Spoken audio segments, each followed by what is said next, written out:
Hey everybody, welcome to another episode of Creatives Ignite, and it's a special Saturday episode, so I appreciate everybody that is here and came live. It's awesome to see my good friend Will in the chat, who teaches at the normal time, so he can't come anymore live on Wednesdays. So I love the Saturdays, and today is the last day the last podcast of the month for Love on Designers, and then we're starting a new series next Wednesday of Where Are They Now?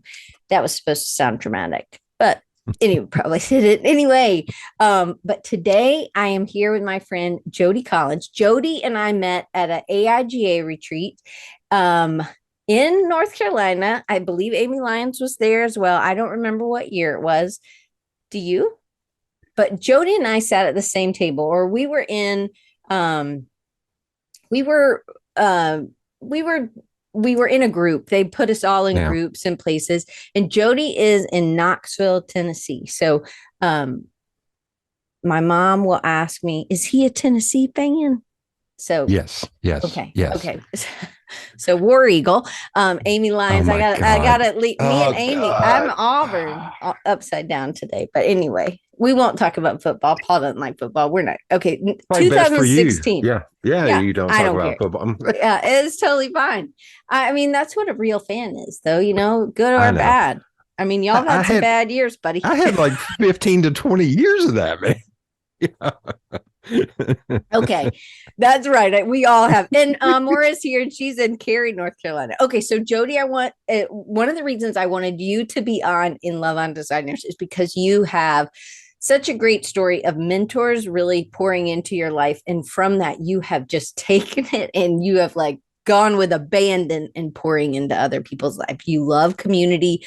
You want to make sure that it is working. I think Will and you would be really good friends for that as well. He's also really community driven, but like it is something that just drives you. So this week on Love on Designers, I would love for you to spend the next week, the next 7 days, just reaching out to people. Maybe it's somebody who wrote a book. Maybe it's an old teacher. Maybe it's somebody that you've lost touch with, and just tell them how much. Send them a DM, a email, a physical letter. Tell them how much they meant to you and what specifically they did that helped you make it through or get through it. And Jody, you have some specific things that I want. You have a few people who poured into you in high school. So tell them who you are, where you are, what you do, and then let's go straight into these mentors. Okay. Oh my God, I feel like I'm on an episode of The Bachelor or something, even though I haven't watched an episode of The Bachelor. My name is Jody Collins. I am born and raised in Knoxville, Tennessee. Go Vols. I will refrain from singing Rocky Top. Oh, I do love Rocky Top. I do. I love Rocky Top. I always sing it when it comes on. John's like, that. My husband is John. He's like, that is for the other team. I was like, I don't know. It's such a good song. I just got to sing it. Let's see. Born and raised here. I'll try to not to go into too much depth, but the high school I went to was a vocational school. And in 1992, when I started in high school at age of 13, there were only 2 computers in the entire school. And one of them was in the print shop called Graphic Arts, and the other one was in drafting. I knew I wanted to work in computers, so I took print shop. And I'll leave it at that so we can get into it later. But it was for your freshman year, you took pre-voc, which was 2 weeks in each program, like upholstery, electrical, auto mechanics, woodworking, drafting, print shop, TV and radio. But print shop was the thing that stood out to me, and I kind of stuck with that. Went to college, chose a college that was a technical community college because it was more involved in learning the applications as opposed to the theory and all that, although we learned theory too. And I've worked for a bunch of different companies, big and small, since then. And you've done things on your own. You've freelanced. Yeah. You've had your own business, and then more recently, you've gotten a job, and you love the people that you work with. Yeah. Right. Yesterday, I hit 1 year of working for the company I work for. Yeah. That's awesome. And a few years ago, 5 years and like 3 weeks ago, I decided to start a podcast called Ramblin' Man, even though I hate the sound of my own voice. But I had too many friends who were too interesting and talented not to get their stories out there. So I was like, nobody's going to record my idiot friend Joachim. Love you, Joachim Schmidt. Nobody's going to know about him. Yeah. And I was like, it's up to me to do this, which sounds arrogant or braggy. Don't mean it that way. I was just, I wanted it to happen. So I made it happen. I think your voice sounds awesome, Jody, to be honest. Yeah, it does. But I mean, I don't know anybody that really loves their voice. I definitely don't love my voice. But anyway, but it doesn't stop us, right? Right. And I am 5'1" and Jody is not. And I remember Jody gave me a card because I was like, wow, you're really tall. I mean, I love standing next to really tall people just to see how short I am. And so Jody has this card that says, I'm 6'7". Yes, really. And I love that he did this. I just love this. Yeah. I love that. I've got it on hand right here. I'm so glad. So we're about the same height, as you can tell. So but that was like, so he had, so many people come up to you from that. Amy Lyons is pretty little too. She was there. She said she thinks she got one of those. Amy beat me to the joke. I was like, well, Amy knows. Amy's like 6'5", 6'6". I mean, she's giant too. That's right. Okay, so tell me, take it back, because you were also in a minority in your high school, I believe, right? Right. We are the same height on Zoom. That's right, Paul. Thank you. But I'm in shorts and you're probably not, Paul, right? Because I mean, it is hot. It's like definitely in the mid 80s here, and in Minnesota, we're hoping you're in double digits. Me and my mom have been worried about Paul all week, just so y'all know. Oh. Paul, I have 2 words for you: winter shorts. I wear shorts in the wintertime, even when it gets down to single digits, because I am not a smart man. It does get cold. I'm like a radiator to where I have so much heat. I can't. It got down to like 5 here and felt like -15. I met friends at a barbecue place downtown and I showed up in shorts, and everybody in the restaurant stood up to look at me, and they're like, we were admiring your legs. Like, thanks, guys. Thanks. Well, Hannah just said you wore winter shorts, even in Cleveland winter. Yeah. I think that's great. So tell me about some of the people that poured into you, meaning they just tell me kind of what high school was like for you, because it wasn't the best. It was a challenge, maybe, right? Okay. Yeah. I'll start for us. I'll start by going back a little bit. I was the only grandkid for 10 years. So I was raised around like my dad and my uncles just mercilessly laying into me. So I got treated like the little brother. And then my grandparents kind of treated me like their kid. So for 10 years, I would go, stories we don't have to get into, but going bar hopping with my dad and uncles at like age 5, drinking Shirley Temples and Virgin Pina Coladas because they came with the little swords with the cherry. And in my old toy box, there are hundreds of swords, which when you take that into context of that's every drink I had at a bar. Awesome. But it was unique and interesting and all that. And but I grew up kind of on the east side, being generally the only white dude in a room. My high school was 2/3 black, and the rest was pretty much white, because I don't remember. I think that was about it. And here in Knoxville, the percentage of black people per capita is higher than the nation. I think it's like 18%, which I think is awesome because we're in the South and people think we're all awful and racist. But to that point, there's essentially 2 to 3 high schools are the only ones with even a modicum amount of black people in this town, which is wild. Austin East is kind of, air quotes, the black school, and Fulton, which is 5 miles, 6 miles away, was 2/3 when I was going up there.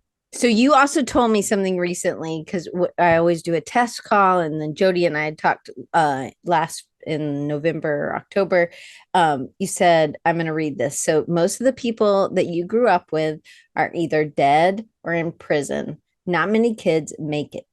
Yeah. And then was there someone in high school or people, teachers, or maybe it was just your family that gave you a glimpse of a different life?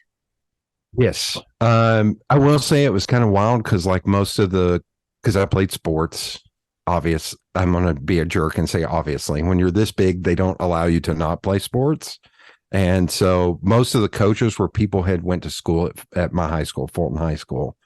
And so that was one where, every once in a while you'd see way out, but most of the football players or athletes didn't have the best grades. Like there were one or two, like our uh, honors class, I remember went from grade to grade to grade. In my class of 103 or 108 kids, maybe had like 8 to 10 kids in that class. And that was it. Like everybody else was, you're going to get a job or maybe you'll go to college because it wasn't really guaranteed back then.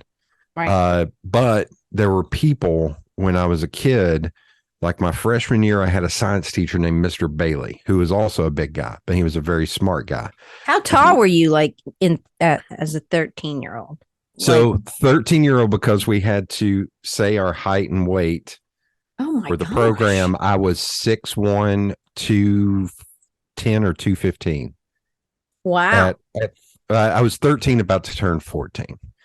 Uh, so every once in a while, somebody will say, "Well, I'm 5'8", and I was like, "I remember being in the fifth grade." I was in the fifth grade. I still couldn't ride the rides at Six Flags. The only rides I could ride were like the swings. Yeah. They were like, anyway, keep going. But Mr. Bailey was a science teacher and he kind of glommed onto me and I don't think he pulled me aside, but there was one day where we were talking and he was like, just because you play sports, you don't have to be stupid. And that really made an impact on me. And plus, I'll try and tell this succinctly as I can. Mr. Bailey was also a opera performer and I had bought the Robin Hood Prince of Thieves score because it had the Brian Adams song on it. Yeah. I And have that. somehow, I have that CD too. so Mr. Bailey and I were talking one day, and he was talking about classical music. I was like, I've got the score to that, and he was like, oh, can I borrow that? I was like, sure. So I brought it in, let him listen to it. Like 3 days later, he came back and he brought it back to me. He's like, my wife and I sat down and listened to that album, and it is very good. You need to think about listening to this music. And he gave me opera and classical, but it blew my mind as a kid. I was like, oh, you can just sit down and listen to classical music. I was like, I never thought about it because music was super important with my family in our life. We didn't play, but we went to a lot of shows. We tons of albums. My first show, I may have the best one. I saw Johnny Cash during the World's Fair in 1982 in Neyland Stadium. Wow. So that one's hard to beat. But Mr. Bailey was one. Mr. Miracle was in charge of the print shop, Conley Miracle, which is the greatest name ever.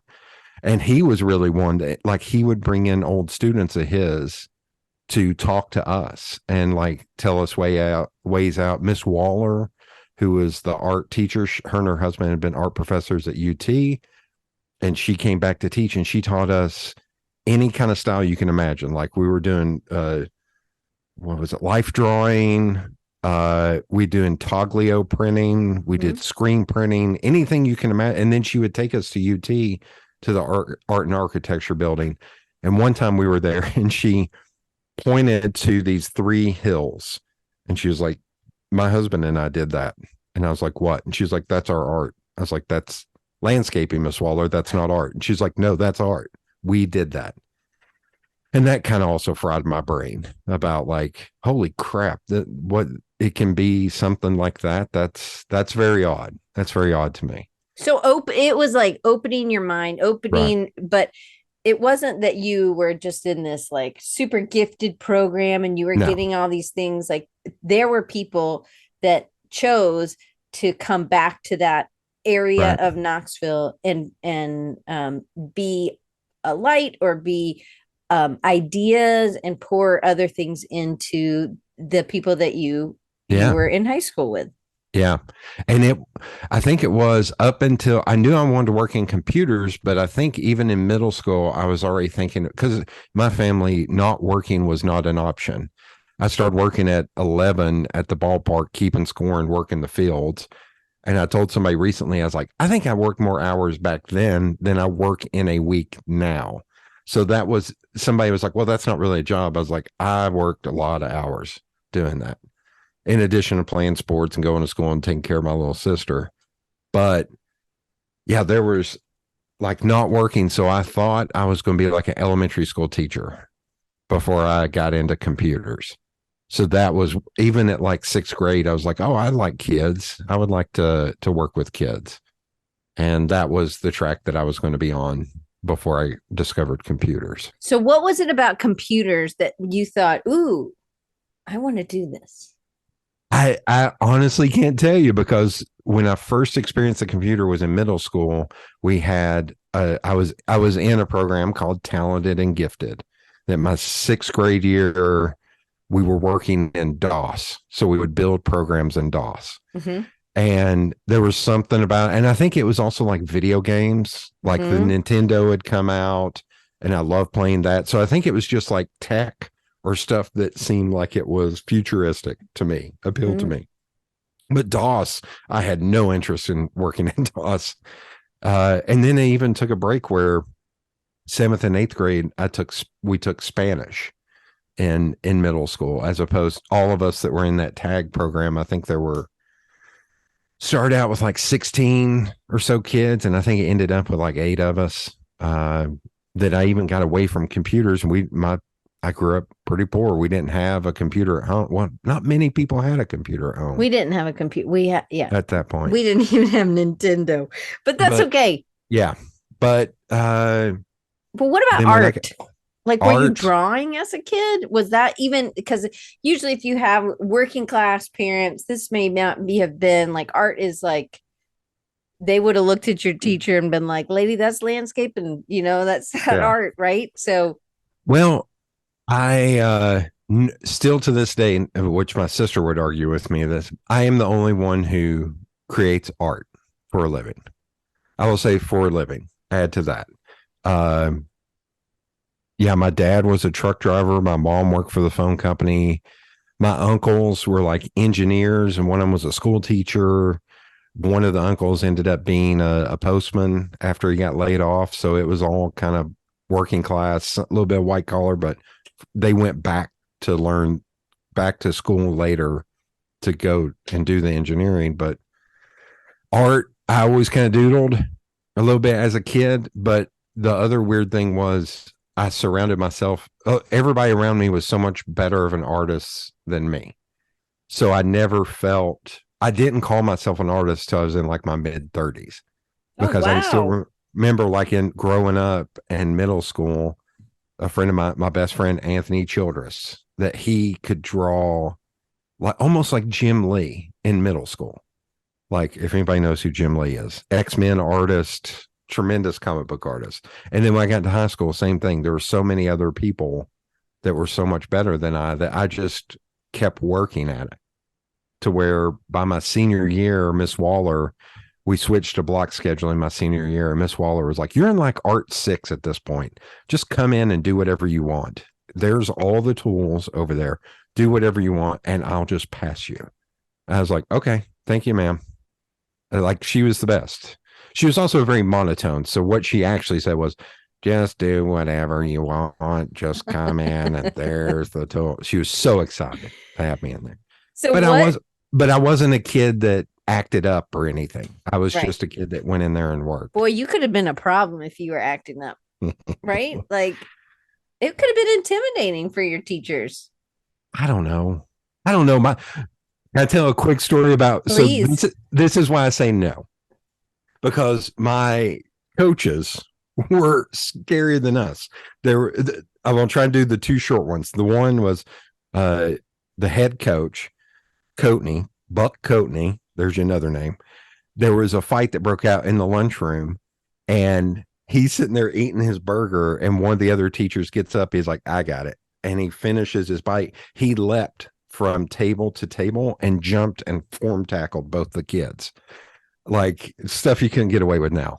And then one of the other coaches, when he was in college, he was playing at Carson Newman here, broke his skull. They carted him off the field, and then he ran back out in the field and started just destroying people on both sides. So he had a metal plate in his head from like the early 60s. So there was one time where it was raining. We were running around inside the gym, and this one guy, Joe, was picking on a smaller kid. And Coach Black shouldn't have, he is the nicest human being on the planet. He is one of the greatest human beings I've ever met in my life, Coach Black. But he's running, and he sees Joe picking on this kid. So he just keeps running, gets ahead of Joe, flips around, grabs Joe by the ears, headbutts him. Joe knocked out flat. And then Coach Black just started running around the gym more. Like, so no, I was not very intimidating because I had those coaches surrounding me that could whoop me at any. And plus, my dad is not a small man and was very intimidating. So it never occurred to me to act up because I knew the repercussions would probably not be good. How about that? But there wasn't anything like, anyway. So how did like Mr. Miracle, like that was his last name, right? Mr. Miracle. Conley Miracle. How did he push you? Because he was print shop guy, right? Right. So how I think it was he had been in the army for a long time during some kind of rough times, and he just kind of treated us like adults. And he, like, with respect, like we had to pass an OSHA test in order to get back to the print shop, and you could not go back there until you passed the test. And he would just treat us with respect and let us do. He was setting an example by treating us like grown-ups to the point I was going to go back. So I took pre-voc, and by my senior year I was teaching the pre-voc class because he was like, no, he had me make up my own pass to leave campus to go make deliveries because almost everybody we worked with in the print shop were all real clients. Like pager company named Volcom is the one I always throw out there because there's some skateboard or surfing company called Volcom now. But I think it was more of that. He treated us like we were grown-ups and just respected the crap out of us, never treated us like we were kids. That makes a difference. So yeah, what from those experiences made you, or why did you feel strongly about giving back? And when did you really start giving back to, or feeling the urge to give back to other people, or to, like, you have an illustrators group in Knoxville now. It's like when, like, you're just built like this. You just need to be in community and make things available for people. So when did that start? I think it's kind of twofold because I think of things more recently that I've I'm not in therapy, but I overthink a lot. So I think about things a lot. And I was like, oh yeah, that's why that's happening. But I think it was from when I was young because all my dad and uncles and grandfather were all big. For some reason, whatever reason, we would end up moving people when I was a kid.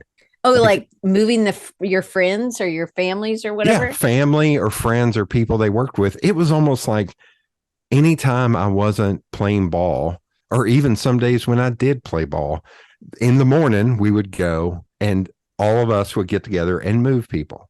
And it was like friends of friends. It was crazy. So it was just like never an option not to be part of a community. And then when I was in middle school, we moved, and my dad, the plot of land next to us was, trying to remember, it's something like 8 acres. And somebody tried to buy it and put 15 to 1,600, 2,000, whatever, residences as an apartment in that 8 acres, which would have been crazy. And there was only one entrance and exit right by our driveway. And my dad said, no, this is not going to happen. So he got involved in the neighborhood association And then from that, because he was the youngest person in the neighborhood association, they made him president within like 2 years. And so he has been president of his neighborhood association since like 1990.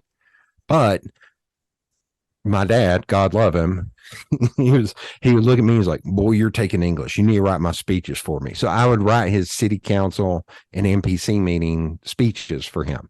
And so I was in these city council meetings, the only kid in there, just having to learn how to deal with city and ordinances and all that stuff.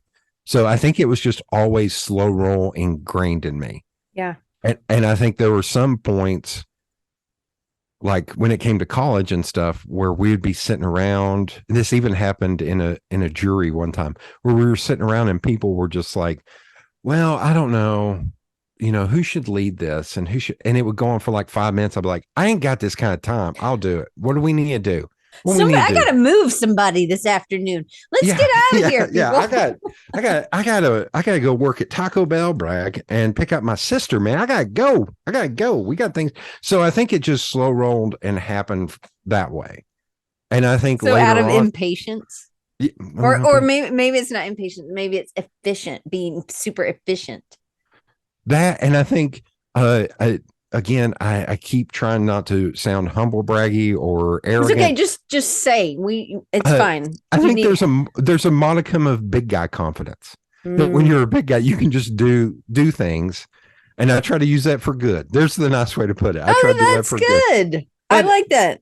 But as I've gotten older, like something that's really bothered me in the last few years, where I've gotten a little bit more aggressive, and I screen grabbed this to pull up the quote, because a friend of mine said a quote to me that I think is hilarious.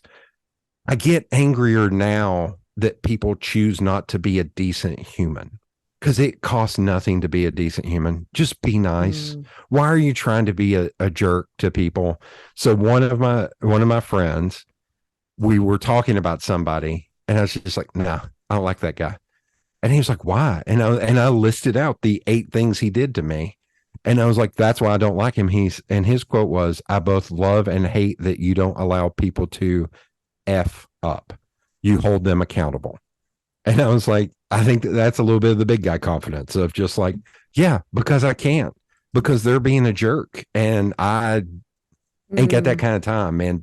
Why are you being a jerk? Like, there's absolutely no reason. And it also kind of goes back to my dad. My dad is very nice, even to the point of it hurting him. Like, I've seen somebody stop by the house and be like, I don't have enough gas. He goes in the house, gives them $20, even though he's working 3 jobs to just make it. And then, but if you cross a line, he's done with you.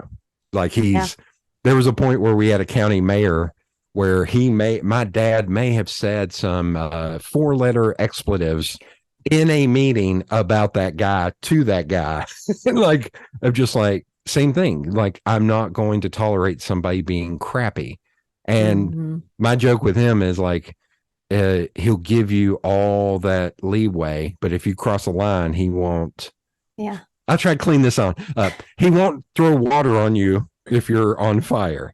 And okay. I said, and because he raised me, there's a line you cross with me. I won't throw water on you if you're on fire. I'll find some Jack Daniels and throw it on you and make you burn faster, because you need to be done. It goes back. Sorry to keep diverting, but I hear every once in a while people crap about Knoxville, like even my sister. And I was like, you got 3 options, man. You either leave, you make it better, or you shut up. Those are the only 3 options. Just complain about it does no one any good.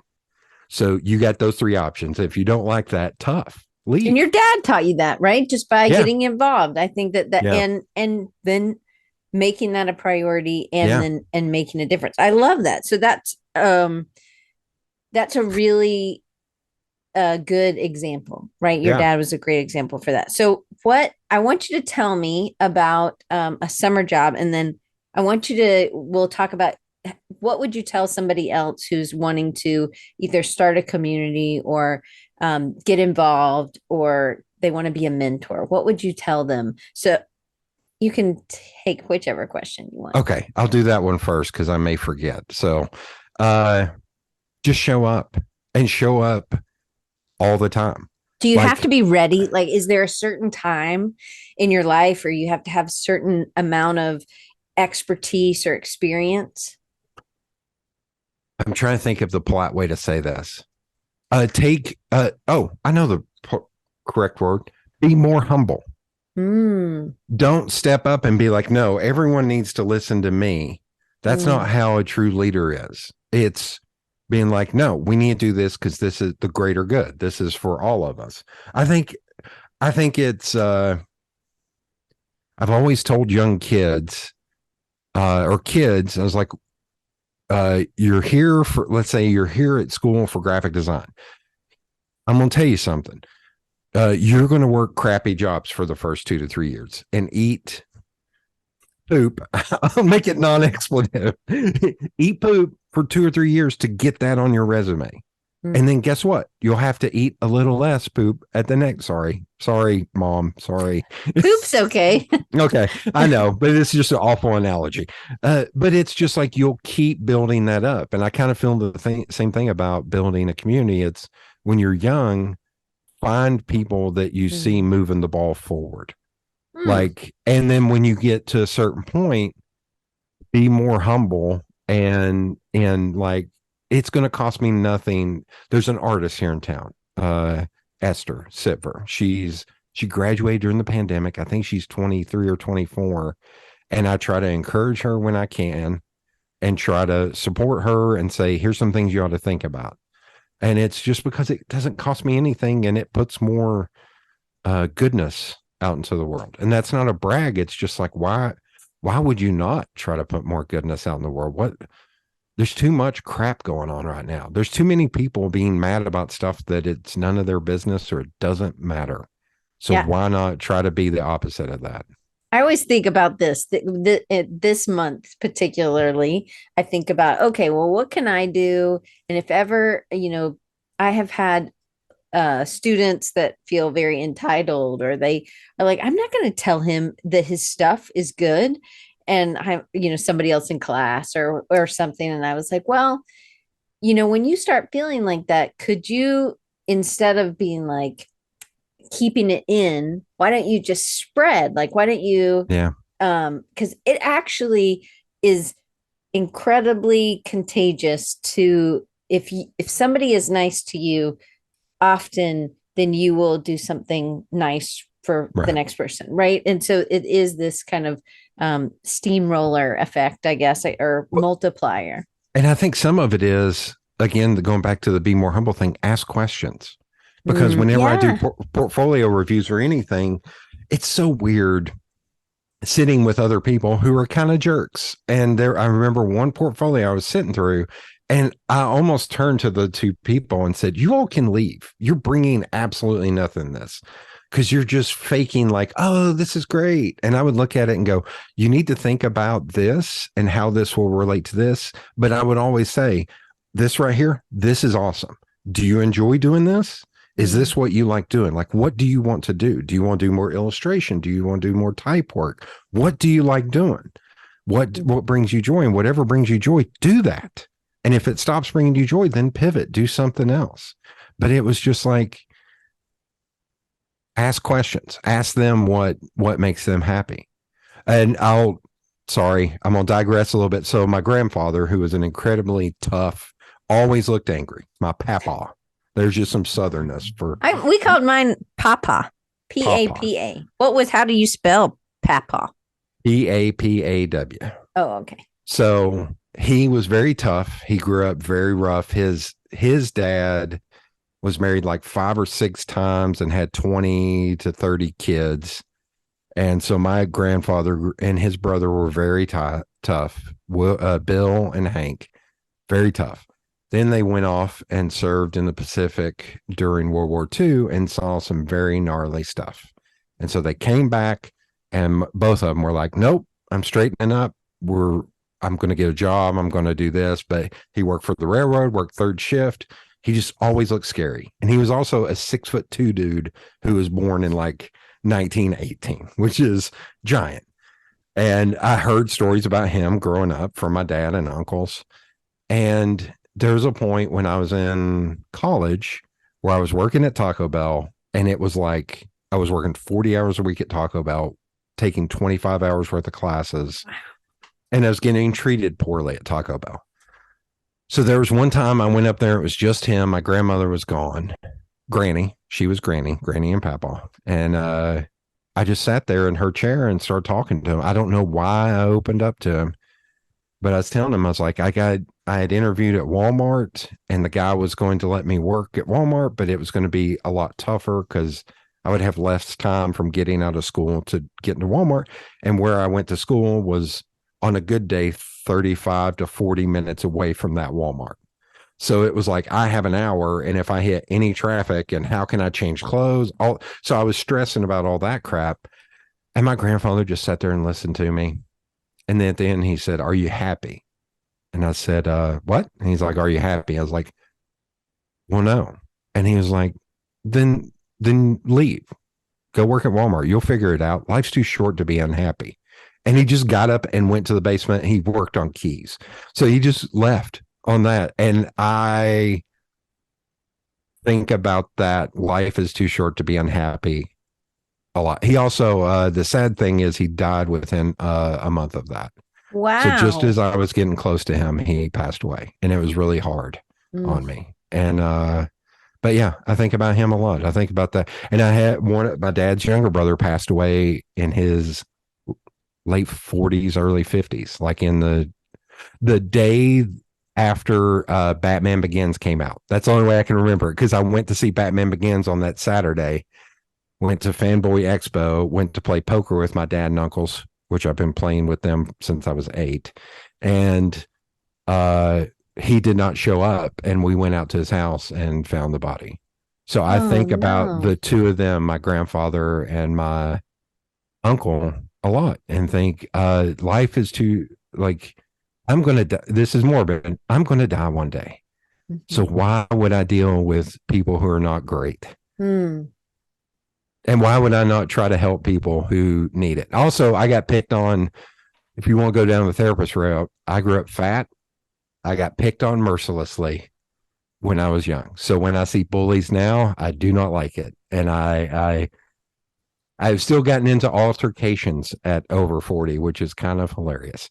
I don't get into fights. I stop things from happening. That's good.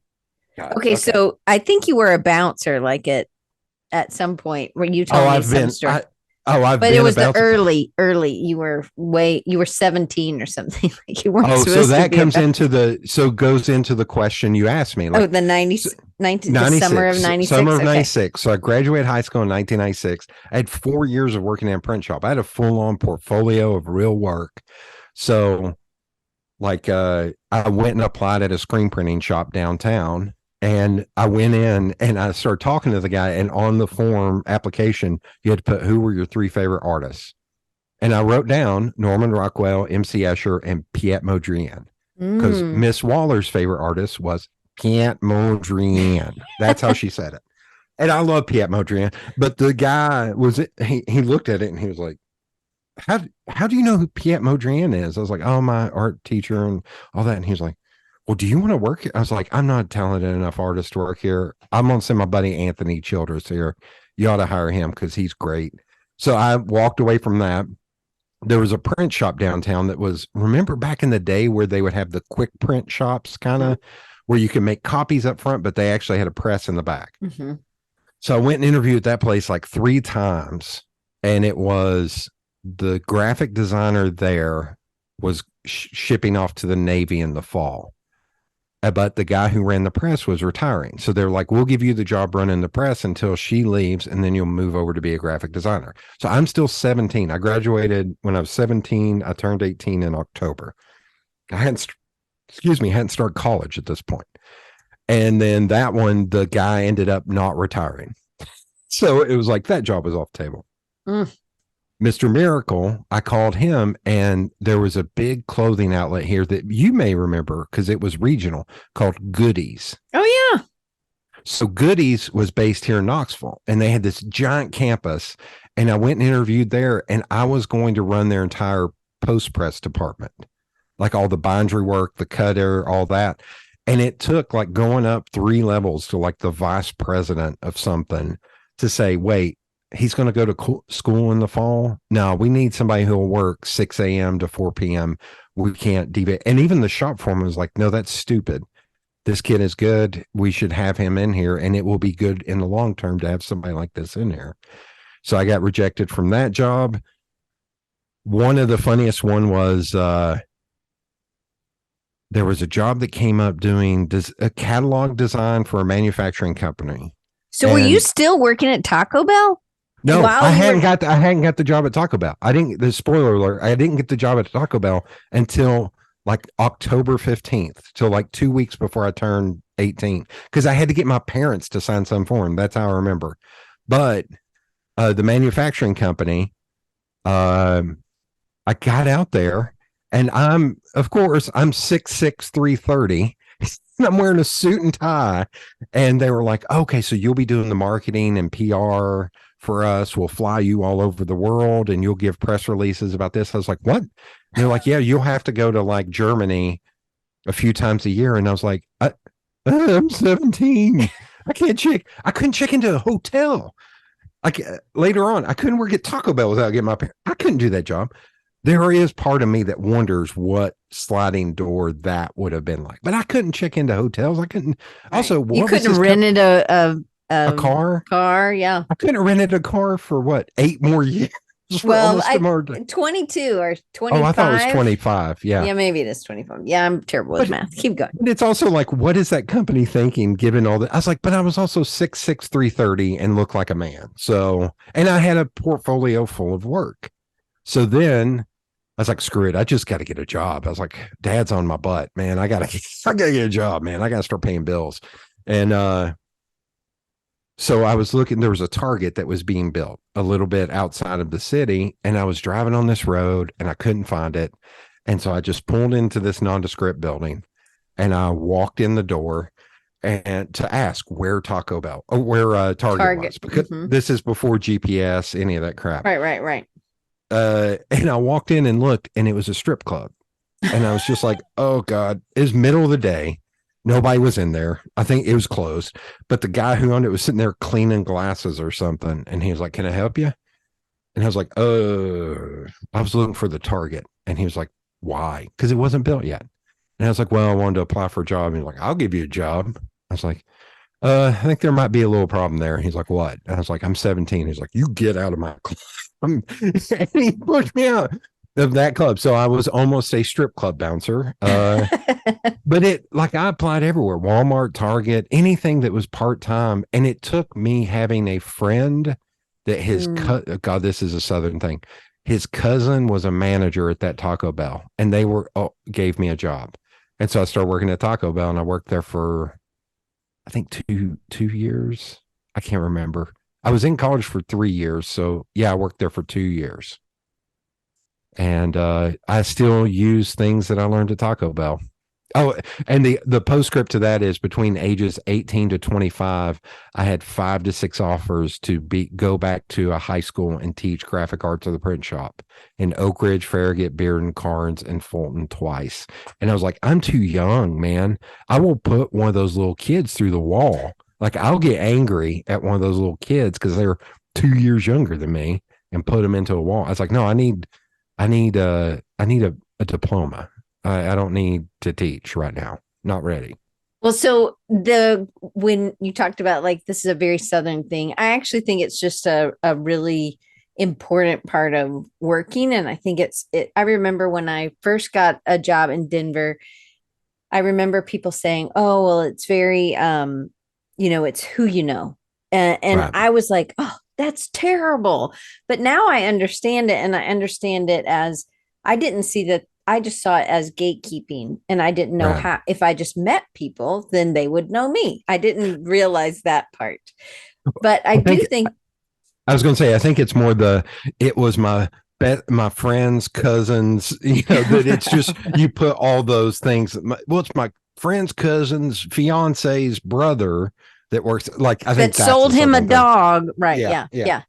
So, but I do think you do know a lot of people, and that has, you do, just like you were saying, a print shop said, "Hey, do you want this job?" And you're like, "No, my friend is better than me. You hire him," right? So Yeah. you were always passing things instead of just taking it in, maybe had to do with confidence. Maybe you just knew that he would be really he was looking for a job too. But and I do think that that is just who you are. Maybe it has to do with just how your parents were and always your family, where they were helping people move, and it was always just Yeah. this kind of community of who was raising you and the community of how y'all were always giving back. Um, in the pandemic, a lot of connectedness kind of broke apart. I remember I have a friend who said he would just go to the grocery store because he just needed to see people, right? And I get Yeah. that. Like I was very thankful that I have John's here and I could get, physical touch is one of my love languages. So that was really important to get hugs and stuff. So for you, being such a community driver, how was that in community building, or how was that part of your life? It was tough because I'm also a single dude with no kids. So it's just me in this house. And it's before, so I had been on the board for AIGA Knoxville and I had already left it before the pandemic can't happen. I ran my time. I was on it for 6 years. 2 years as communications director, 4 years as president. By the time I got to the end, I was like, I'm done. I'm spent. I can't do this anymore. And but I also saw some things in my worlds that like there was nobody doing meetups for social media. There used to be, but the people who did that moved away. So I was like, well, nobody's doing that. I'll do that. And so I started this thing called Social Media Knox. And it was like every month we met up. It was a free meetup. I would try to get speakers. I would do research on topics. And then it would be three, like speaker, research on a topic like YouTube. And Mm. then we talk about working in YouTube. But then the third one would be roundtable. What are you working on? How can we help one another? And then I met this couple, Rob and Rachel Travis, that she had kind of been a stay-at-home mom for a bit. And she is a tremendous illustrator. He was a motion graphics animation person, and she did a lot of stuff for that, but she didn't know anybody. So Mm. she was like, I would like to start up an illustrators group, and I feel like you need to help run that with me. And I think enough time had passed with being away from AIGA and doing the social media knocks. And because I was working for myself at that point, I was like, yeah, I'll do this. I was like, I got somebody for support. Her and her husband had a studio, so we could meet at the studio. It was very low buy-in for me, other than picking up all the people that I knew to come to the illustrators group. So then the pandemic hits, and it's like, what are we doing? It's like, and we tried both of those. We tried doing Zooms, and it never worked. So it just went dormant for both of those. And then as it started, we're still in the pandemic. I'll say the lockdowns. As the lockdown started easing up, then we would meet, but we would meet like in at a park for the illustrators group. We would meet. There's a distillery downtown, Postmodern Spirits, that I just texted the guy that owned it, Stanton. I was like, "Can we take your picnic tables and move them out on the deck and meet there?" And he's like, "Yeah." And I had like 35, 40 people there. They were just excited to be out, and we kept it running, but it was tough, but it was also a little bit frustrating because I saw the numbers go down so much, to where that's Mm. something I'm still dealing with, of just like pre-pandemic I was building up some steam, and then post-pandemic or post-lockdown it's just been like, holy crap, man. And I took a few months off because it was just too much. I was like, I'm doing all this work and I haven't had a job, got a job now. So it was like, I can't keep doing this if two people are going to show up, Mm. because I put a lot of time and effort in that, and it really bothers me. And so I took a few months up, and I'm starting to start those back up. Now, the illustrators group, we had been a private group on Instagram, and we're about to make it public because Rachel, same thing. She just doesn't have time for it anymore. It's like, well, if I'm going to own this, I'm going to work the crap out of it. I can't just keep going to our same 30 people in the group that only 3 of them are showing up. I've got to open this up to more people because I've got to make it worth my Right. time. Right. So it was really tough. I had a few friends that I would be in constant contact with. Hannah was one of them. Hannah and I, before the pandemic, were, every once in a while I would send an email or we'd comment on one another's. But very early on the pandemic, like I text her every Monday and we check in on one another. And we've not missed a Monday. I think the only Monday I missed is uh when I was actually in Cleveland with her. So you can't count that. That Yeah. isn't a miss. I take that back. I drove up. I don't think I saw her on that Monday. I think I still text her. And I think I texted her at like 8 o'clock. I was like, hey, how's it going? I'm here now. And I did. Yeah, she Yeah, did. she said saved me during the pandemic and now. And I think that there is something about that, just that having connection. I saw something today, and it was like somebody who's I don't anyway, it was in my Bible study thing. And so in my Bible study, this lady was talking, and she was talking to a missionary that was actually in Afghanistan. And that lady is not married, and she just really felt called to do whatever. And it was so weird because I was really touched. I was in tears at the end of this, and because it was just I was listening. And the woman said, look, if you ever need anything, like I feel like if you were here, we would be friends. And I was like, that just really struck me. I was like, lady, Yeah. I think you're friends already. Like Yeah. you're Yeah. crying on Zoom. Like it's your friends. Like I Yeah. guess, maybe my definition of friend has always been, I've always felt like I didn't feel like I was less friends with Will because he was in New Jersey, or like it didn't matter. I still felt close because I did call her, because like you texted with Hannah, like there was time put into those relationships. It didn't matter if you were able to physically be together. I was going to say it's kind of funny because I had one of the places I worked, I could never get my former boss to understand. And I'm going to put a little asterisk there. I have one time called her my old boss, and she's like, how dare you call me old? You got to say former boss. And I'm still like, yes, ma'am. She, same thing. She's like 5 foot tall, scares the crap out of me. Yes, ma'am. Yes, ma'am.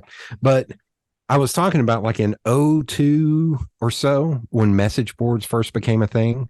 My buddy and I joined this message board for this comic book artist and writer that we liked. And we made all these friends through that.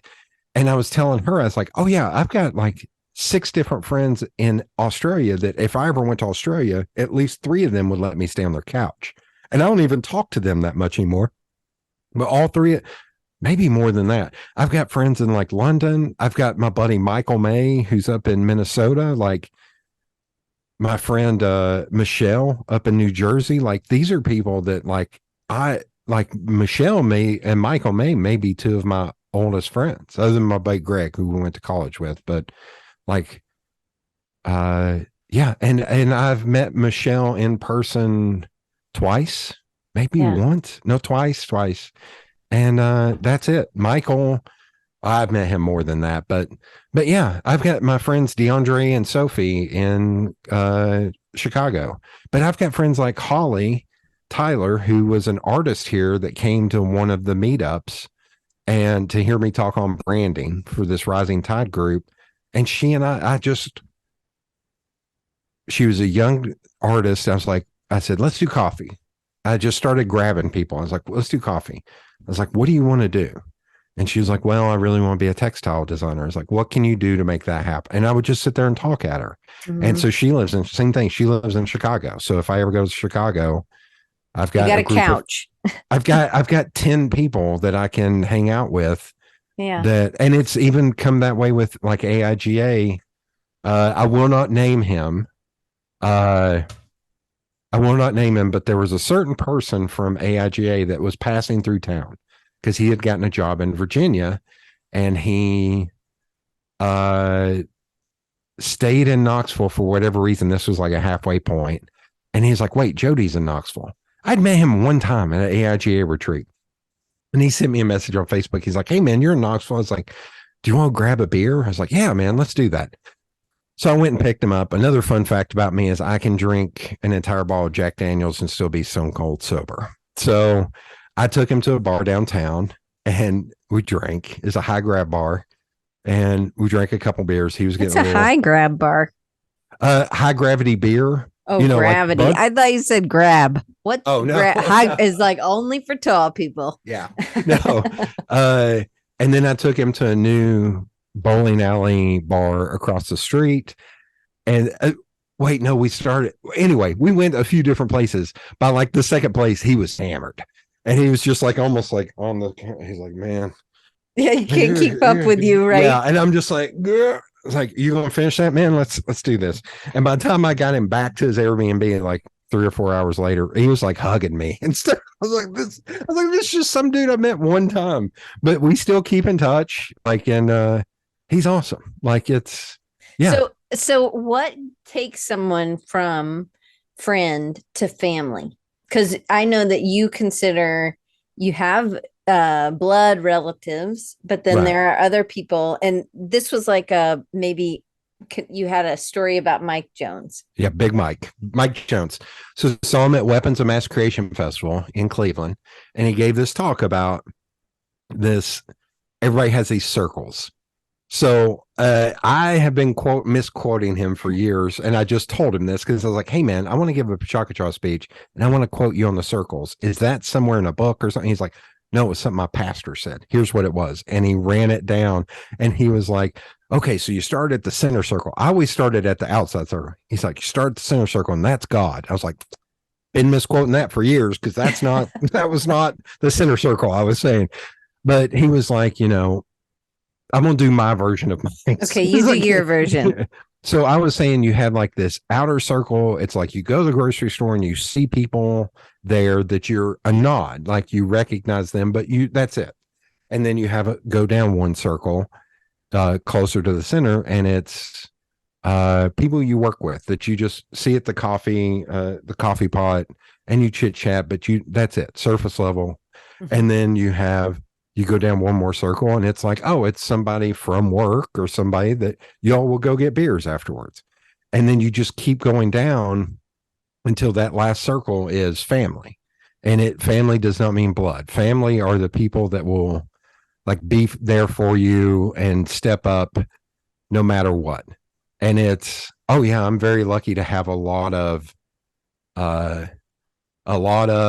family and going through hard times, especially during the pandemic. And I haven't even shared this one with Hannah. I had another incident that happened recently that I was just like, the fact that I haven't driven to Philadelphia and start hurting people for a certain company, for I'll say mortgage company.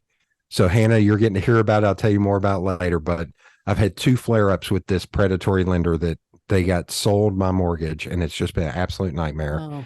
And anybody who hears the story says the fact that you haven't driven to Philadelphia and hurt everyone in that building is a miracle because of just how bad they are treating me and how much they were trying to take my house.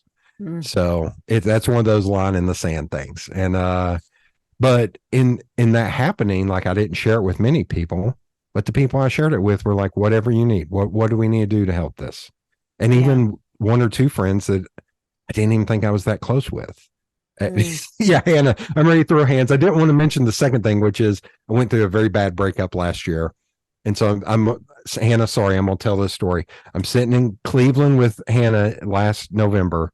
And on the last night, we're sitting in a bar drinking beer. And finally, she just looks at me and says, we're going to come down to Knoxville next year. I just need an address. I was like, no, I can't get you stuck in Knox County Jail, man. She's like, I'm going to throw hands. I'm going to hurt this one that hurt you, man. Like, yeah, but that's family. That's family. Those are the people that you'll be there for them and they'll be there for you. And it doesn't have to be blood. Like, and there's people, I guarantee you, there are people for you that you don't even know that's how they feel about you. Like they'll do whatever they can if the times get tough. Well, and it's also, I think for a lot of people, in the pandemic, you didn't want to like overextend but sometimes people just needed to talk more, like they Yeah. needed to um the other people that they used to talk to didn't do Zoom, or they, were something else or whatever. And I still think, sometimes I have a student or I have a friend who's like, do you have, and I really am working to not, I don't want people to be like, oh, you're so busy. I was like, no, that was like, I don't want, I know I'm busy. I don't want people to think I'm busy. I don't know if that Right. sounds right, but like, I Yeah, I don't want understand. someone to be like, I don't want to bother you. And because it hurts. Like I don't want someone to think of me as, oh, well, she's too busy. And Well, so go ahead. I was going to say during the pandemic, sorry to interrupt, but it's like some people, including myself, may have like just sunk into their couch because they didn't want to be a burden to anybody else because everyone was going through it. Yeah. And it was like, well, I don't want to bother these people. They're going through their own mishigas at home. Like I don't want to be a burden to them. Michigas? What? Mishigas. What's that mean? Mishigas, that is Yiddish and it means craziness in your head. Oh, oh. Yeah. Yeah. Yeah. Yeah. Um, Amy says you don't want people, you are to take time for them. Mm.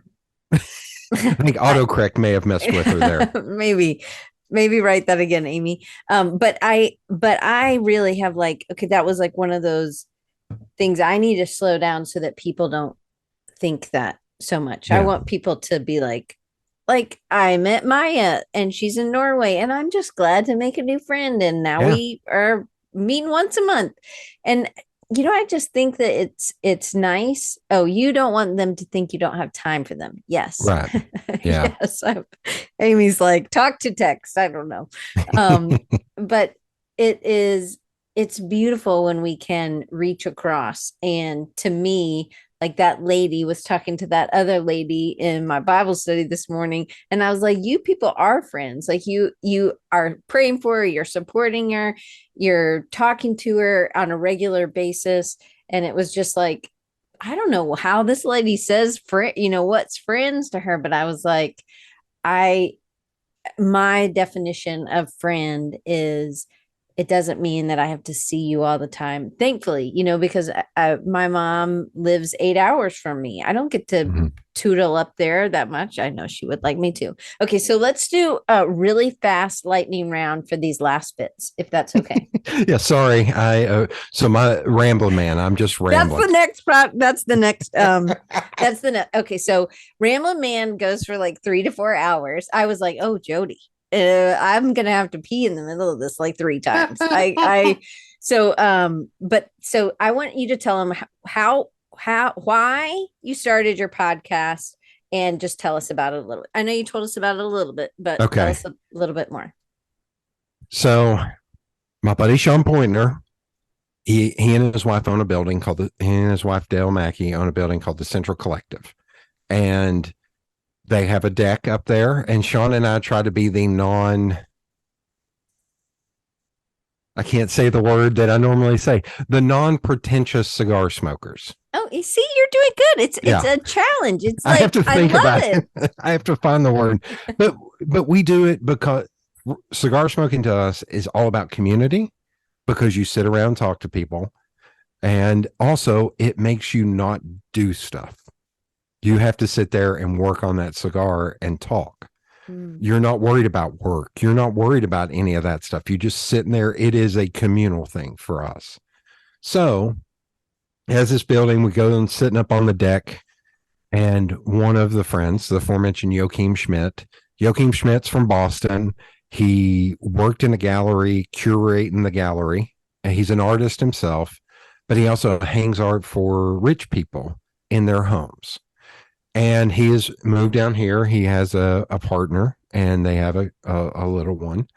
But the three of us were sitting around talking about art. And it's like Sean went to Western Kentucky University and studied editorial photography. Apparently, Western Kentucky University is one of the best editorial photography programs in the world. So he went there and took that. Joachim's this artist from up there. I'm the guy that doesn't feel like an artist a lot of the times, or at least I was 35. So I come from it from a very working class standpoint. Mm-hmm. And so it was an interesting conversation, the three of us, of like the high level art person, the editorial photography person who's been nominated for Pulitzers, and then me. Like me can barely draw a circle. I think if I tried to draw a circle 25 times, I could not get it right one time. But we're sitting there talking about art for like 5 hours. And that's all we talked about. So then the next night, we're back up there. Sean, our friend Lance Diedrich, who's was in the PhD program for literature at UT. And we're talking, and all of a sudden Lance goes, "Man, I'm really thinking about getting into astronomy." So we keep talking. We talk about that a little bit. And then 5 minutes later, I was like, "Oh my God, dude, I thought you said astrology." And I was about to start making fun of you. I was like, and nothing wrong with astrology, but it was just such a weird thing to be so earnest about and about getting into it. So that night I went home. I was like, man, I can't keep having these conversations, man. Somebody needs to be recording these. So I bought the equipment and I recorded an episode. I recorded 3 episodes in the first day, like a week later. I Wow. recorded one with my friend Aaron Donovan about mountain biking in the Czech Republic. She had just come back from that trip. Interviewed my friends Adam and Amy Kennedy about they had just done a mission trip in Brazil. And then I did an interview with Adam separately that was friends in the social media age and about like unfollowing people and stuff. Mm. And I just kept doing it. And it took me a while. I banked a ton of episodes before I released it. Like I started recording those in like August, maybe September. And I didn't release an episode until January because I was like, no, I need to bank a bunch because I don't want to have to be stressing. Right. But that's why I started it. And there are times where I'm like, holy crap, I don't have anybody to interview. And Hannah has been a great help in interviewing a bunch of people. And I will tell this on Hannah a little bit. There's some people I was like, yeah, talk to your friend. She was like, oh, I just follow them on Instagram, Isaiah. She was like, no, I just admire him. I don't actually know. I think Hannah correct me, but I think that was right. So it's like, I just have these conversations. And like, even recently I interviewed 2 people through that she introduced me to. One of them was a knife maker and one of them was this muralist. And they were both great interviews. They were great people. Yeah, there you go. I fangirled him. Yeah. And it was just like reach out to a bunch of people. And I will say it is kind of a bummer on because I have reached out to some designers and artists and seen the scene and they never responded. That's kind of a kick in the pants. Like, and seeing that a lot to the point to where I was talking to a guy that I'm friendly with online that I would be willing to bet that when we meet in person, we'll hug, which is Matt, Stay Gray Pony Boy. Oh, yeah. Super nice Matt guy. Dawson. Yeah. He and I have chatted. And I told him, I was like, yeah, I reached out to these 2 people and one of them got back to me and we did an episode. And the other one, it's still sitting there red. Like he looked at it and he was like, well, one of those people is a very authentic and nice person. And the other one is not. And he was like, I'll let you guess which one's which. I was like, well, it doesn't take much to guess that. But sometimes, go ahead. I will tell you the nice one because he deserves a shout out, Draplin. So I've known Draplin for 13 years now, and he's always been nothing but kind and overwhelmingly sweet to me. I love that. So sometimes I think that I wish Instagram or some of those let you mark as unread because then it would stay at the top or it would, and it would, you would want to clear it out. That's been, anyway, that I hope nobody's done that to me because I suck at getting back to some people. Okay. So I wanted to ask you about, I have 2 more questions. You have this one I loved. So I just wanted to talk to you about this. So we'll try to make this a 5-minute question. You have this box. No, you have this box. And I think a lot of us probably have this. We have these endless stream of ideas. We don't have enough time to do it. But you literally have a box. It's an envelope box and it's full of ideas. I love that you have this physical reminder. You keep it near your desk. It's not always on the floor. Or whatever we talked before. It was like in a, it's in a shelf. It's in a shelf. Yeah. So tell me about what this is, what makes something into the box, like what would need to, and then how often are you going through it? How often do you start making something from the box? Unfortunately, I rarely ever go through it because I don't have the time because I overwhelm myself with everything else. So I have all kinds of stuff. Oh my God, here is one that is, so this one right here is all the way back from the MySpace days. Oh, wow. Because I used to do a thing on MySpace every Friday that was called Top 5 Fridays. And it would sometimes be earnest, but for the most time be stupid. Like one of them was, the one I remember the most is Top 5 Reasons Why You Can't Roller Skate in a Buffalo Herd, which is from a Roger Miller song. And so I just made these funny, quick, like it would be a tight, because of X. And then I would write like a paragraph explaining why. So these are all top 5. Here's some more earnest ones. Top 5 reasons to visit another town. Top 5 reasons not to lock your keys in your car in a strange town. Because that happened to me in Asheville, North Carolina. Uh-huh. Top 5 cookies. So this is one all the way from back then. And then I have these little, because I know you would like this. I have this stack of the receipts you get when you go into a parking garage. Trying to get it like that. And my thought was, I saw a stack of these in there one time. I was like, man, I would like take these and draw a landscape or a piece that was represented by somewhere around that parking garage. So I collected a bunch of those. Let's see. Design an old Milwaukee t-shirt and a Brooklyn Dodgers cap. That's literally all that's on there. So you could leave that one at the top and then you could find some time in March to do one of those. Yeah. But it's also, I have 80 other million things. Like I've got another podcast called Big Man, Big Fan about interviewing people about their favorite films that I've recorded 20 something episodes. I need to eventually release that. Yes, you do.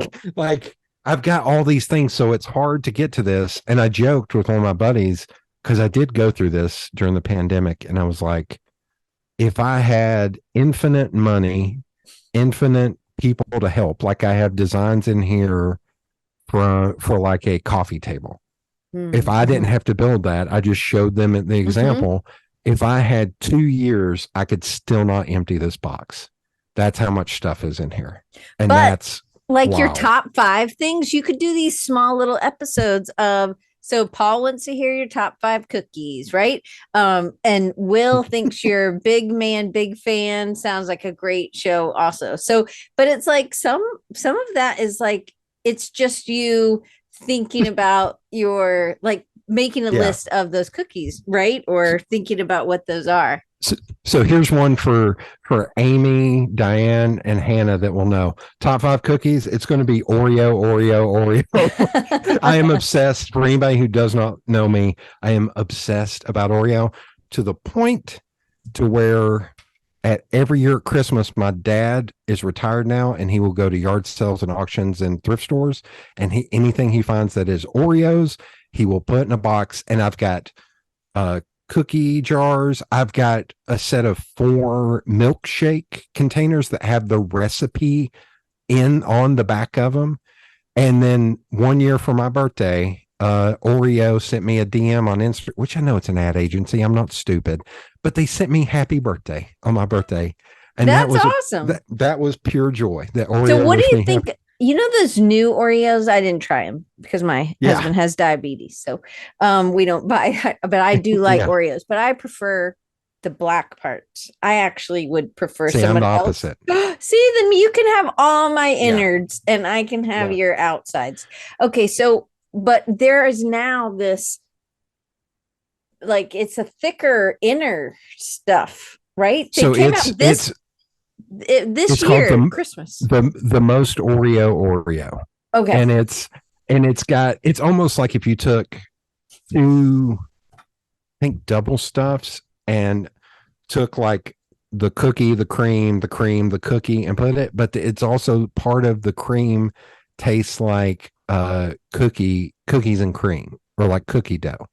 It doesn't really. It just tastes like Oreo cream, but it's delicious. And I love it. And people keep sending me where they're finding them. I was like, oh, I bought like four packs of them when they came out. I'm not stupid. Like I buy so many Oreos. So Kroger has me so dialed in that once a month I get coupons from Oreo for Kroger. If you know, you use your rewards card. Every once in a while, I will get a free thing of Oreos. Like once every 2 months, I will get a free pack of Oreos, which I think is hilarious. I do That's how love much I that bought. is that would probably be one of my favorite is Oreos. But But also on the flip side, I make cookies that people will actually fight over because I'm very ooh, good at making Ghirardelli chocolate chip sea salt cookies. hmm. That now that I have a job, I will. The last time I brought them in, I brought like 4 containers because it was for like a Christmas thing. And before lunch, the 4 containers were gone. Oh Like my that's how good my goodness. cookies. But I've worked really hard over the years to. Also, I'm a husky boy, so I know how to cook and eat. So anyway, Okay. sorry. Okay, The last the that was good. box. That was Okay, 6 minutes. So that was good. We okay, did good. I just want to encourage people to have that idea box. I yeah. think it was really good. So what is the thing that you've learned about yourself since COVID or during COVID from the last 2 years since the pandemic um, that has been most impactful to your life or business? Uh, let's go with life. Okay. Because I just had this discussion with my buddy Adam Kennedy. Uh, as growing up as a guy, especially in the 80s, you were always taught not to cry and not Mm, to show emotion. Like the only emotion we could show in the family was rage or anger. Like you did not cry. And I would say I have cried more in the pandemic than I probably did the 40 something years before. wow. And here's a sarcastic thing to say. I'm 6'7", 285 pounds. What more do I need to prove that I am a man? So just shirk that away and be okay with crying. Like I went and saw my favorite band in Nashville last fall, Sigur Rós out of Iceland. Since we have someone from outside the country on here, I don't know Mm-hmm. if you've heard them, but I saw them at the Ryman and I cried violently twice during 2 of their songs to the point to where I was reaching in my pockets and grabbing onto my thighs as hard as possible to not completely lose it because their music means that much to me. Mm, And just being okay with that. I think as that's far as my awesome.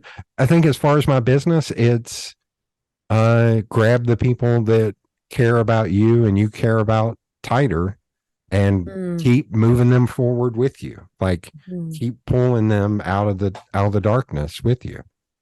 But I yeah, love the thing about not being afraid to cry. Yeah, that. I think that was that a big one. that's a great thing to learn. I am thankful that I mean I still think with girls we're I remember I think my mom will remember the first time I did not cry when I got stung by a bee. I Mm, think I was 4 because so I didn't cry anymore when things because I was called a crybaby for mm, a lot of my life or the 4 years. I guess it was a lot of my life at the time, so I didn't want that to be hanging over me. But then I remember the first my mom and my sister would really tear up at movies or yeah. the Little House in the Prairie, Little House in the Prairie, and I would be like, "What are they crying at?" But then E.T. I was, I think, 7 when I saw E.T., maybe 6. And I saw it and I cried at ET. And then the waterworks have never shut off. Like I remember when I went to see this was a Tennessee based movie. The Blind Side. I loved that Yeah. movie. I love football movies. But it and this lady I went with, she was like, I mean, I bring tissues. Like I Yeah. bring a jacket that will hold my, that won't look funny. So my best friend Tara, she's like, "Are you gonna wear your slicker?" Because I cry that much. So then my this lady who I had gone with, she was like, I didn't know you were sick. And I was like, sick? Did you not just watch the same movie with Yeah. me? Like, oh my gosh, I had gone through like a whole half a box of tissues probably, but it is just a release. It's so good. And Amy said crying is therapeutic. I absolutely believe that. Like, it's a release, right? So I want to tell you, since you brought up movies. So one is the last time I cried in a movie theater is I went and saw the film World Trade Center with Oh, Nicolas Cage and Michael yeah, I Pena. remember. Mm-hmm. And this is the dumbest thing. 9/11 impacted me in a way. I'm just some schmuck from East Tennessee. But for whatever reason, 9/11 has stuck with me on a level that is just like, it doesn't make sense because I don't know anybody that was there. I don't live there. And in fact, at that point, I had never been to New York, but for whatever reason, that still sticks in the back of my mind. And seeing that film, there weren't many people in the theater. And Mm-hmm. at the very end, I'm not kidding, there were maybe 11 of us in the theater, and every single person stayed through the credits. Just you could hear everyone openly weeping, Mm. like at the end of that. But on the flip side, because I'll give you a funny one. So my little sister, I've taken her to almost every Pixar film pre-pandemic. So we're sitting there, and if anybody knows, you're watching Toy Story 3, and there are like two or three times during that film where they are trying, like it's like Pixar is reaching through the screen to try and extract tears from you, to the point to where my buddy Michael May, and I'm gonna clean this one up. Uh, his tweet was the best. He was like, "Pixar, for 20 years, you've been trying to get me to cry. You finally won. You Right. Pastards." And Michael's not a cusser, so that made it even better. But we're sitting there watching Toy Story 3. My little sister sitting next to me just bawling. And I watch it and it's not, I don't want to spoil it. It's the actual end. Mm-hmm. And with I'm gonna say with Andy, that is the scene that I was sitting there grabbing onto my skin because I was like, I can't cry in front of my little sister. I can't, because I wasn't to that point yet in my Right. life. But I was sitting there, she's just like, oh, like dying. And because she was like in high school or something. And I'm just sitting there like holding on for dear life, like, oh my God, Pixar. What are you doing to me, Right. man? That's like we went and saw Up, and we went at like a 10 a.m. on a Sunday screening, and we're sitting there watching it, and that opening happens, and my sister's just like dying, crying, and I'm just sitting there like, it's too early for this, man. Like, what is happening? What is happening? Like, oh my God. Like, but it took until, if I get, sorry, I hate to keep No. dragging this on. So the thing that kind of broke me was during the pandemic, I wasn't making any money. And this is like the second time I think I've said this ever. Like, I think I said it on a recent episode with my buddy Adam Kennedy, but that episode's like 4 hours long. Adam is the only one who's gotten all the way through the podcast, but it was during the pandemic. I wasn't sure how I was going to make it. And it was getting towards the winter, right before Christmas 2020. I think it was 2020, not 2021. And like all my work had dried up. The little bit of unemployment I got was gone. And I'm just sitting there, I was like, I don't know how. There were times where I didn't eat because I just didn't have the money to go eat. And one of my buddies who works in tech, apparently I'd shared this with him, and I didn't even remember that I'd shared this with him. And there's a knock on the door, and there is a box from Butcher Box. And he said, "Hey man, I didn't want to have to worry about you worrying about how you were going to eat. So I got you a 6-month subscription to Butcher Box." And I was like, "This is too much." He was like, "I'd make a lot of money. You're fine." And I stood in my living room Mm. with a Christmas song playing on my TV, looking at this Butcher Box, and just could not stop crying for like 10 minutes. Mm. Because it was like, as silly as it sounds, I'm going to live to be here. I'm going to be here another day because I don't have to worry about this now for 6 months. Mm. And that's an incredibly hard thing to admit or talk about, because everybody now is like, well, you should have told me, I would have helped. I was like, the pandemic was open-ended. It wasn't like it just, it was like, oh, we're 3 months and we're done. And it was just like, holy shit. Sorry. It's sorry. okay. Holy shnikes. I just said SHI. Holy shnikes. I'm going to make it. Like it was incredibly hard.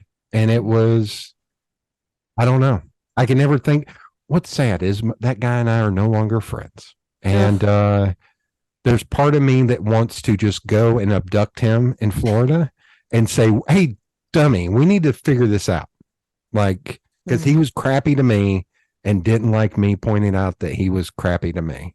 And that is so stupid and so machismo that I need to pull him away and kidnap him and just be like, hey, dummy, we need to figure this out. This is stupid. But I can't do it because I tolerated a lot of him being crap, even though he did that one thing that was great for me. Like there was a lot of very negative things. So that you talk about building community and family, that's really hard. Extracting somebody from that family circle. That's like, you know what? I have tolerated a lot. And even though they have been there for me a couple of times, it's still not enough. It's still not enough for the abuse and negativity and just awfulness that there is no checklist where like, well, I did these 3 good things, so I get to be crappy to you in this way. So yeah. Well, Jody, thank you so much. Yeah, thanks for sharing. No, don't apologize. For making this super long. No, it was good. It was really good. I am very glad that we got to have. You're really special and you're funny and you're a great storyteller and you have great ideas and you're so much embody what so many of us are like, you know, but you are okay sharing it and bringing people in, and you're just you're friendly, super friendly, but you're also really smart and you're a great designer. So it's I'm just glad to be on the other side and be able to interview you because you've interviewed so many people and you've been able to hear their stories, and I'm really glad that we got to do yours today. So I just want to make sure everybody can follow Jody. So there's 2 ways or 3 ways, really, I guess. Jody Collins, but oops, how come it didn't hit return? Here, I'll make it funny. Follow at Jody Collins on Instagram if you want to see abandoned cigarette packs and crazy food.